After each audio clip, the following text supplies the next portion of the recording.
ఫిబ్రవరి 12 అంటే ఈ రోజున దేశవ్యాప్తంగా బంద్ పిలుపుని కార్మిక సంఘాలు ఇచ్చాయి. బంద్కి పిలుపునిచ్చినటువంటి కార్మిక సంఘాలు ఆందోళనకు సైతం దిగే అవకాశం ఉంది.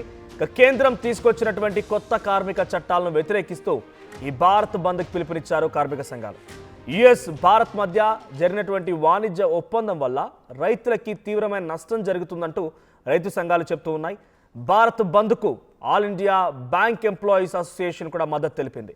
దేశవ్యాప్తంగా పలు సేవలకు ఈరోజు అంతరాయం కలిగే అవకాశం ఉంది. స్కూళ్ళు, కాలేజీలని పలు చోట్ల మూసివేసే అవకాశం కూడా ఉంది. ఇక బ్యాంకు సేవల్లో కూడా ఈరోజు కొన్ని అసౌకర్యాలు ఏర్పడే అవకాశం ఉంది.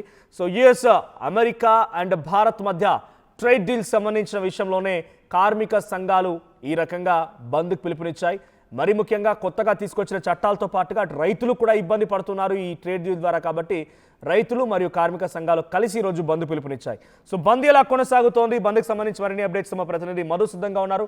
మధు, ఈరోజు దేశవ్యాప్తంగా బంద్కి పిలుపునిచ్చాయి కార్మిక మరియు రైతు సంఘాలన్నీ కూడా. అటు ట్రేడ్ డీల్ రైతులను ఇబ్బంది గురి చేస్తోంది, కార్మికకు సంబంధించి కొత్తగా తీసుకొచ్చిన చట్టాలు కార్మికుల్ని ఇబ్బందులకు గురి చేస్తున్నాయి. సో ఈ విషయం పైన తెలంగాణ రాష్ట్ర వ్యాప్తంగా ఎటువంటి బంద్ కాల్ ఉండబోతోంది? సో ఎటువంటి స్కూల్స్, కాలేజెస్, బ్యాంక్స్, ఇతర పబ్లిక్ ట్రాన్స్పోర్టేషన్ బంద్ పైన అప్డేట్స్ ఏంటి? ఎగ్జాక్ట్లీ దేశవ్యాప్తంగా బంద్కు పిలుపునిచ్చారు కార్మిక రైతు సంఘాలంతా కూడా. అయితే కేంద్రం తీసుకొచ్చినటువంటి కొత్త చట్టాలు, ఈ కార్మిక చట్టాలు నవంబర్ 21 నుంచి 2025 నుంచి అమల్లోకి ఉన్నాయనేటువంటి చెప్తా ఉన్నారు. లేబర్ కోడ్స్ కు సంబంధించి ఇవి దేశవ్యాప్తంగా 29 పాత కార్మిక చట్టాలను రద్దు చేసి ఒకే కోడ్గా అమర్చి దీన్ని అమలు చేయనున్నట్టుగా తెలుస్తాం. దీనివల్ల ఉద్యోగుల హక్కులు, సామాజిక భద్రత, జీతాలు, పనితీరు, పరిస్థితులు వీటన్నిటి కూడా ప్రభావం చూపిస్తాయనేటువంటి దానిపైన వాళ్ళు ఆందోళన చేస్తా ఉన్నారు. దీనికి దేశవ్యాప్తంగా ధర్నాకు పిలిపించినటువంటి పరిస్థితి. పలు పార్టీలు దీనికి ఇప్పటికే మద్దతు తెలుపుతా ఉన్నాయి, పలు కార్మిక సంఘాలు మద్దతు తెలుపుతా ఉన్నాయి. ఈరోజు హైదరాబాద్ లో కూడా భారీ ర్యాలీ ఏర్పాటు చేశారు. ఇక్కడ ఉన్నటువంటి ఆర్టీసీ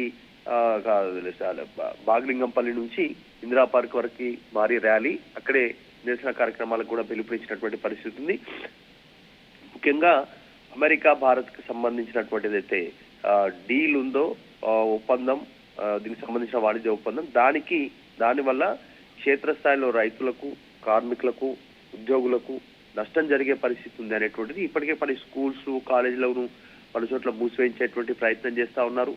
బ్యాంకు సేవల్లో కూడా కాస్త ఇబ్బందికర పరిస్థితులు ఉండే అవకాశం ఉంది. కానీ ఇంకా బ్యాంక్స్ అఫీషియల్ గా అయితే అనౌన్స్మెంట్ అయితే చేయలేదు. ఇంకా దీనికి సంబంధించి ధర్నాకి సంబంధించి మరి ఎలాంటి నష్టం ఉంటుంది, ప్రభుత్వం దీని మీద ఎట్లాంటి క్లారిటీ ఇవ్వాలి అనేటువంటి దానిపైన కూడా తర్జన భర్జన ఉన్నట్టుగా తెలుస్తా ఉంది. ఈ రోజు చేపడుతున్నటువంటి బంద్కి, ర్యాలీలకు పలు పార్టీల మద్దతు కూడా ఉంది.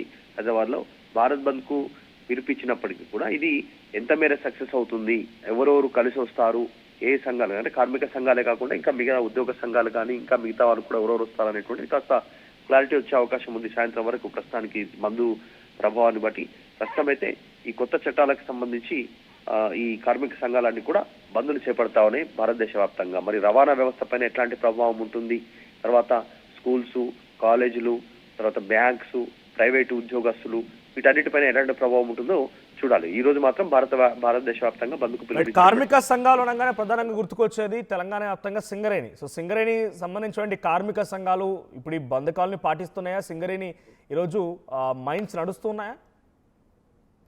అంటే పూర్తి స్థాయిలో క్లారిటీ రావాల్సింది ఎవరే సంఘాలు దీంట్లో పాల్గొంటాయి అనేటువంటిది. ఒక రకంగా కోడ్ ఆన్ వేజెస్ తీసుకొచ్చినటువంటి ఈ దాని వల్ల భారతదేశ వ్యాప్తంగా ఉన్నటువంటి అందరూ ఎంప్లాయీస్ పైన కూడా ఈ ఎఫెక్ట్ పడుతుంది అనేటువంటిది చర్చ జరుగుతుంది. కనీసం జీతం అడిగేటువంటి పరిస్థితి ఉండదు రేపు ఫ్యూచర్ లో. దీన్ని జీతాలు రాష్ట్ర ప్రభుత్వాలు నిర్ణయించేటువంటి సిచ్యువేషన్ కూడా ఉండదు. దానిపైన ఇబ్బంది ఉంటుంది. హక్కు కానీ, బోనస్లు కానీ, తర్వాత ఎవరెవరికి ఇప్పుడు పురుషులు కానీ, మహిళలు కానీ ఎవరైనా ఉద్యోగంలో చేరితే వారికి సమాన హక్కులు ఉండాలి. జెండర్ ఈక్వాలిటీ ఉండాలి ఉద్యోగం సంబంధించినటువంటి దాంట్లో. మరి అట్లాంటి పరిస్థితి ఉంటుందా? ఫారెన్ డీల్ కుదిరిన తర్వాత జరగబోయేటువంటి మారుతున్నటువంటి రూల్స్ అండ్ రెగ్యులేషన్స్ ఏంటి వీటన్నిటిపైన. సో ఉద్యోగులు బేరీజు వేసుకుంటున్నారు. ఇప్పుడే అవేర్నెస్ వస్తా ఉన్నటువంటి పరిస్థితి ఉంది.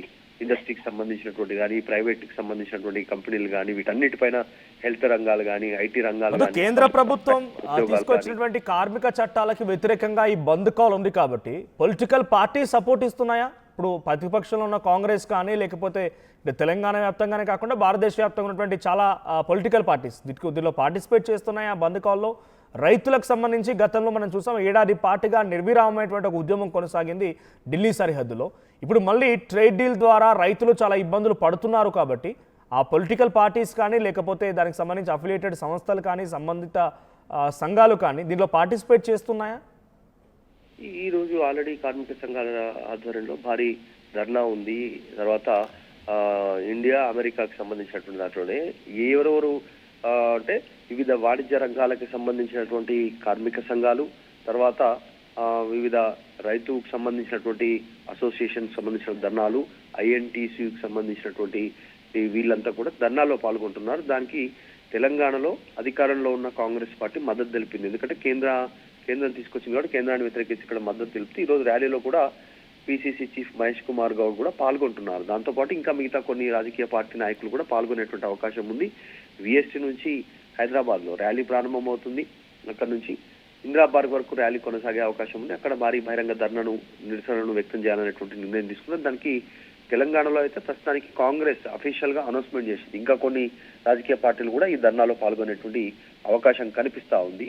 కేంద్రం మాత్రం మేము తీసుకొచ్చినటువంటి చట్టం వల్ల నష్టం లేదు, లాభమయ్యేటువంటి పరిస్థితి ఉంది, ఉద్యోగులకు ఫుల్ టైం జీతాలు వస్తాయి, ప్రావిడెంట్ ఫండ్ పైన ఒక క్లారిటీ ఉంది, వీటన్నిటిని ఉద్యోగుల మంచి కోసమే తీసుకున్నామనేటువంటిది కేంద్ర ప్రభుత్వం చెప్పే ప్రయత్నం చేస్తూ ఉంది. కానీ ఇంకా కొన్ని చిన్న ప్లాట్ఫామ్స్ డైలీ వేజెస్ కింద పనిచేస్తున్నటువంటి వాళ్ళు కానీ ఆన్లైన్ వర్కర్స్ ఎవరైతున్నారో గిగ్ వర్కర్స్ వాళ్లకు తీవ్రమైన ఇబ్బంది ఉంటుంది. కొన్ని ప్రైవేట్ కంపెనీలకు సంబంధించిన వాళ్ళు ఇష్టానుసారంగా వ్యవహరించే అవకాశం ఉంటుందనేటువంటి ఒక ఆందోళన ఉద్యోగుల్లో ఉంది. సో దాని అన్నింటిపైన కేంద్రం క్లారిటీ ఇవ్వనున్నట్టుగా తెలుస్తాం. సో మొత్తానికైతే ఈ రోజు దేశవ్యాప్త బంద్కు పిలుపునిచ్చాయి కార్మిక సంఘాలు. Right, thank you Madhu. So మొత్తంగా ఫిబ్రవరి 12 అంటే ఈ రోజున దేశవ్యాప్తంగా బంద్కి పిలుపునిచ్చాయి కార్మిక సంఘాలు. అటు US and India trade deal కూడా రైతులని చాలా తీవ్రంగా నష్టాల్లోకి నెడుతోంది కాబట్టి రైతు సంఘాలు కూడా తోడయ్యాయి. ఇటు కార్మిక చట్టాల పేరుతో కేంద్రం తీసుకొచ్చిన పలు చట్టాలు కార్మికుల్ని చాలా తీవ్ర ఇబ్బందులకు గురి చేస్తున్నాయి. బేసిక్ పేని కూడా అడగలేని పరిస్థితి. సో అటువంటి సిచ్యువేషన్స్ ఉన్నాయి కాబట్టి ఈరోజు దేశవ్యాప్తంగా బంద్ పిలుపునిచ్చారు. సో తెలుగు రాష్ట్రాల్లో కూడా ఈ బంద్ కొనసాగే అవకాశం ఉంది. పలు పొలిటికల్ పార్టీస్ కూడా ఈ బంద్లో పార్టిసిపేట్ చేసే అవకాశం ఉంది. సో కార్మిక చట్టాలు అండ్ ఈ ట్రేడ్ డీల్స్ పైన పెద్ద ఎత్తున ఆందోళన వ్యక్తమవుతోంది కాబట్టి కేంద్రం మళ్ళీ రైతులతో కార్మికులతో అనవసరంగా ఈ రాద్ధాంతానికి తెరలేపింది అనుకుంటున్నారా? సో కేంద్రం యొక్క నిర్ణయం మీరెలా చూస్తారు? కామెంట్ చేయండి. అసలైన తొలి వెలుగు. ఫాలో వాట్సాప్ @తొలి వెలుగు official.